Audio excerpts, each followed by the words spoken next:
Creature of yours. Maybe he'll be of some use.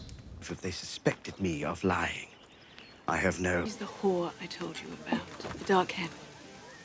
Friendship can't continue. Our friendship. Sunset. Fill it.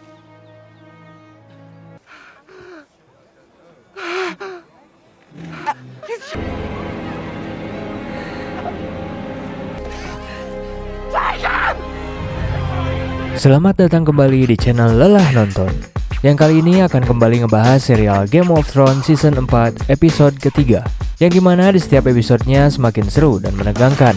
Di episode sebelumnya, Tyrion berpisah dengan Shae. Tyrion menyelamatkan Shae dari ayahnya Tywin dan mengirimnya menuju Pentos. Raja Joffrey tewas diracun di saat hari pernikahannya digelar, dan Tyrion dituduh dalang dibalik ini semua. Sementara itu, Sansa, istrinya Tyrion, dibawa pergi oleh Dontos, badut kerajaan yang berusaha menyelamatkannya. Bagaimana kelanjutan kisahnya? Langsung saja tanpa basa-basi, kita mulai alur ceritanya. Scene diawali dengan diperlihatkan kekacauan di pesta pernikahan kerajaan. Tyrion yang dituduh membunuh sang raja pun akhirnya ditangkap oleh pasukan kerajaan. Sementara itu, Sansa diselamatkan oleh Dontos dan pergi melarikan diri dari kerajaan. Dontos membawanya menuju pesisir pantai dengan perahu, menuju kapal yang sedang menunggu kedatangan mereka. Sesampainya Sansa di atas kapal, ternyata yang berada di atas kapal adalah Lord Baelys. Ia mengatakan kepada Sansa bahwa ia sudah aman sekarang. Setelah itu, Dontos berteriak dari bawah bahwa ia menagih janjinya kepada Lord Baelys.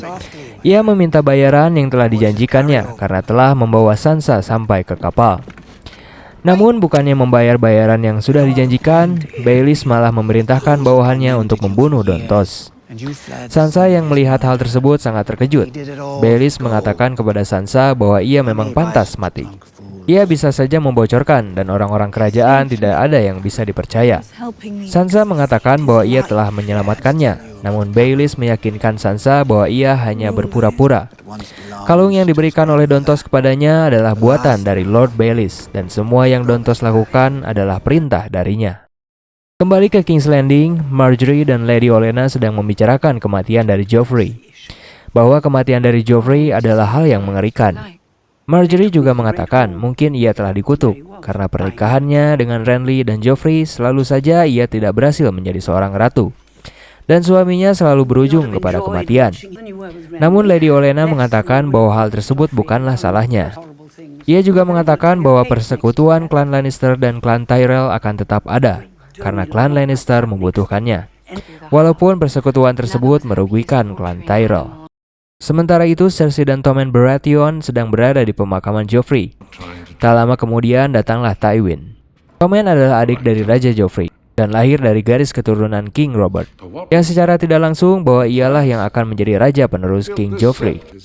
Tywin datang mengingatkan hal tersebut kepadanya. Ia juga menanyakan harus bagaimanakah seorang raja bersikap. Ia juga menceritakan bagaimana sikap dari raja-raja terdahulu yang telah memerintah di Seven Kingdom. Tywin pun lalu mengajak Tommen untuk mengajarkannya dan meninggalkan prosesi pemakaman dari Raja Joffrey. Sementara itu, Jaime pun datang ke tempat pemakaman tersebut. Ia juga menyuruh untuk semua orang yang berada di ruangan tersebut untuk keluar meninggalkan mereka berdua. Cersei mengatakan kepada Jaime bahwa pembunuh dari anak mereka adalah Tyrion. Tyrion pernah berkata kepada Cersei bahwa ia akan membunuh Joffrey suatu saat nanti. Cersei juga meminta kepada Jaime bahwa ia harus membunuh Tyrion. Namun Jaime menolak. Ia berkata bahwa Tyrion adalah adik kita dan kita akan mengetahui kebenarannya ketika pengadilan digelar. Namun Cersei bersikeras memohon Jaime untuk membunuh Tyrion dan tak menginginkan pengadilan terjadi karena Tyrion telah membunuh anak tercinta dari hasil hubungan mereka berdua. Scene pun berpindah kembali menceritakan perjalanan Arya dan Sandor. Mereka menuju Eyrie, tempat dari Lysa Arryn. Di perjalanan mereka beristirahat. Arya menanyakan apa yang akan dilakukan oleh Sandor setelah ia mengantarkan Arya dan mendapatkan emas. Namun saat Sandor mengatakan rencananya, mereka bertemu dengan seorang petani dan anaknya. Petani tersebut menanyakan apa yang dilakukan oleh mereka berdua di tanahnya. Arya mengatakan bahwa mereka berdua sedang beristirahat, memberi minum kuda-kuda mereka, dan sebentar lagi akan pergi. Petani tersebut juga menanyakan kepada Sander dari klan manakah ia berpihak. Arya lalu mengatakan bahwa ia dari klan Tully dari Riverrun. Petani tersebut menawarkan kepada mereka berdua bahwa sebentar lagi akan turun hujan dan mengajak mereka untuk singgah ke rumah petani tersebut. Sesampainya mereka di rumah petani, mereka diberi tempat berteduh untuk bermalam dan makanan. Saat mereka makan, petani tersebut menceritakan kejadian dari The Red Wedding. Klan Frey telah mengotori acara pernikahan antara klan Stark dan klan Frey. Ia juga menceritakan bahwa ketika dahulu klan Tully yang memerintah daerahnya, ia merasa sangat aman, namun berbeda kondisinya ketika klan Frey yang memerintah. Banyak perampok dan pencuri saat ini. Petani tersebut juga menawarkan pekerjaan kepada Sander. Ia tidak memiliki uang yang banyak, namun ia bisa membayar Sander dengan bayaran yang adil. Petani tersebut mengatakan bahwa pencuri-pencuri akan kabur ketika melihat Sander. Keesokan paginya, Arya terbangun karena mendengar jeritan. Ia lalu bergegas keluar dan melihat bahwa Sander telah merampas uang dari petani tersebut. Arya menanyakan kepada Sander apa yang dilakukannya. Ia mengingatkan Sander bahwa dirinya bukanlah seorang pencuri. Sander mengatakan bahwa petani tersebut tidak lama lagi akan mati karena lemah. Ia juga mengatakan bahwa orang mati tidak membutuhkan uang. Kembali ke Castle Black, terlihat Sam mendatangi Gilly. Sam menanyakan keadaannya, apakah ia merasa aman dan nyaman berada di Castle Black. Gilly mengatakan bahwa di sini sangat aman dan ia tidak khawatir akan ada yang menyakiti. Namun Sam mengingatkan kepada Gilly bahwa dahulu kebanyakan dari Night Watch adalah pencuri dan pemerkosa yang tidak segan-segan akan berbuat hal yang serupa kepada Gilly. Lalu Sam mengatakan kepada Gilly bahwa ia lebih aman jika ia tinggal di Molestown. Sam pun akhirnya membawa Gilly ke Molestown dan mereka sampai di sebuah rumah bordil. Di tempat tersebut, Sam mengatakan kepada pemilik tempat bahwa Gilly bisa bekerja di sini sambil merawat anaknya. Ia juga mengatakan bahwa tempat ini lebih aman daripada Castle Black. Namun Gilly merasa tempat tersebut tidaklah aman baginya dan ia merasa ini bukanlah yang terbaik untuknya, namun hanya menguntungkan Sam. Scene pun berpindah ke Dragonstone. Di scene tersebut, Stannis memanggil Ser Davos untuk membacakan sebuah surat yang datang dari King's Landing. Isi surat tersebut berisikan tentang kematian dari King Joffrey. Stannis mengatakan kepada Ser Davos bahwa akan ada perebutan tahta setelah kematian dari King Joffrey. Ia mengatakan bahwa posisi dirinya semakin sulit sekarang, tidak memiliki emas dan juga sekutu yang kuat untuk kembali menyerang King's Landing. Stannis selalu mengatakan kepada Ser Davos bahwa ia kehabisan waktu dan haknya untuk mengklaim tahta Seven Kingdom mulai dilupakan oleh semua orang. Setelah itu, Davos menghampiri Shireen. Ia mendatangi Shireen untuk belajar lagi membaca dengannya. Shireen mengatakan bahwa buku yang ia baca hari ini tentang pertarungan pedang dan bajak laut dari Braavos. Sama seperti Davos yang dahulu juga ia adalah seorang bajak laut. Namun Davos mengatakan bahwa ia bukanlah seorang bajak laut, namun seorang penyelundup. Shireen juga menanyakan kepada Ser Davos apakah dahulu ia pernah berlayar ke Braavos. Ser Davos pun lalu menceritakan bahwa dahulu ia pernah berlayar ke sana. Di tengah-tengah cerita dari Davos, ia pun terdiam dan menemukan sebuah ide. Ia lalu menyuruh Shireen untuk menuliskan sebuah surat untuknya. Isi surat tersebut ditujukan ke bank yang berada di Braavos. Kembali ke King's Landing, Tywin mendatangi Oberyn yang berada di rumah bordil milik Lord Baelish. Ia datang menanyakan bahwa ada kejanggalan ketika Oberyn datang dan berbicara dengan Tyrion di rumah bordil tersebut. Karena Oberyn terkenal adalah seorang ahli racun. Namun Oberyn mengelak tuduhan dari Tywin. Ia mengatakan bahwa ia berbicara dengan Tyrion membahas kematian dari Elia yang tewas oleh The Mountain. Dan pastinya hal tersebut adalah perintah dari Tywin. Begitupun dengan Tywin, ia mengelak tuduhan tersebut. Kematian dari Elia adalah murni kesalahan dari The Mountain.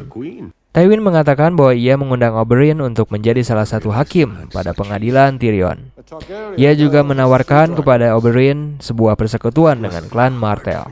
Karena yang dikhawatirkan oleh Tywin saat ini adalah banyaknya pemberontakan yang datang menyerang ke King's Landing. Sementara itu, di penjara kerajaan, Podrick datang mengunjungi Tyrion dengan membawakan beberapa makanan untuknya. Tyrion menanyakan apakah ada berita tentang Shae. Namun Podrick tidak mendengar kabar tentangnya. Podrick mengatakan bahwa 2 minggu lagi Tyrion akan diadili.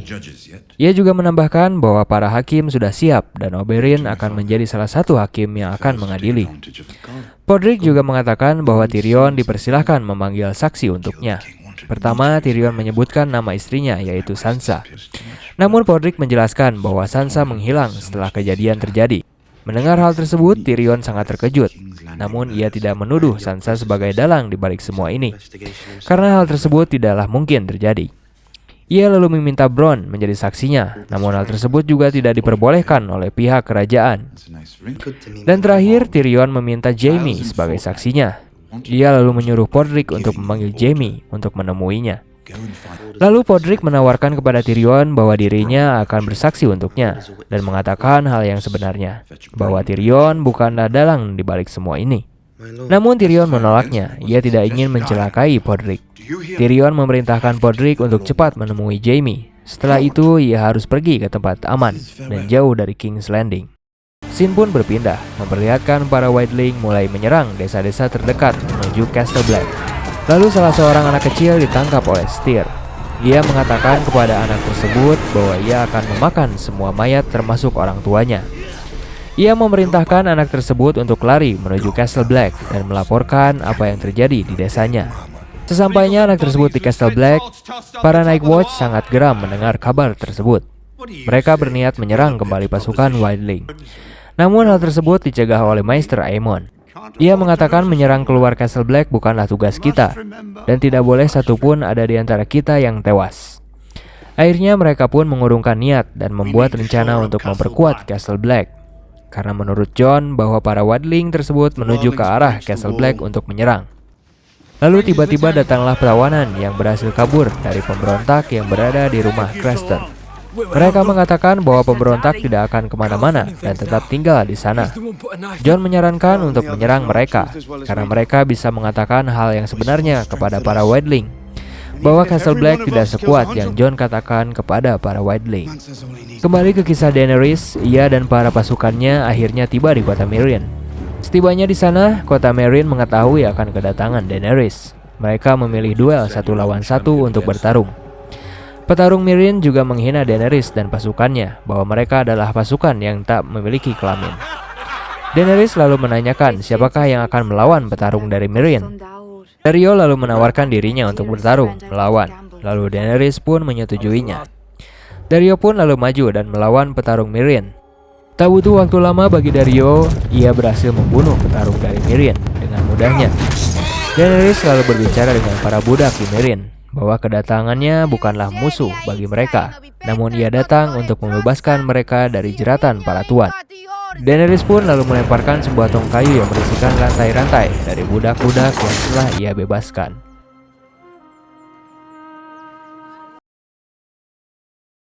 Berakhir sudah episode ketiga season keempat dari serial Game of Thrones ini. Ikuti terus kelanjutan kisahnya dan jangan lupa untuk subscribe, like, and comment. Tetap di channel Lelah